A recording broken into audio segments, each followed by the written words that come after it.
Hey guys, today in this video, I'll guide you through how you can turn on a proxy server on Windows 10.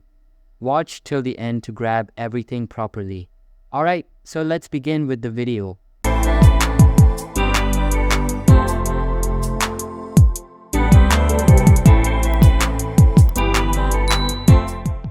First things first, open the Settings app on your PC and all of your PC's settings will be displayed on your screen. Now, click on the Network and Internet tab from the menu and access the Proxy tab from the left side menu.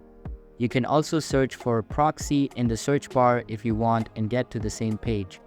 Now you can just enable the top features if you want, or go to the manual proxy setup and enable it. Make sure to check mark this statement at the end to disable the proxy on local internet services. In order to get the proxy addresses and ports, simply head over to your browser and search for Proxy Server List. Now open this website and you will get a bunch of proxy servers. Simply select any one of them and then paste the credentials in your settings. After that, save the changes and you're good to go. So that's basically how you can turn on a proxy server on Windows 10. So that's all for this video. Consider subscribing if you find it helpful, and I'll see you in the next one. Thanks.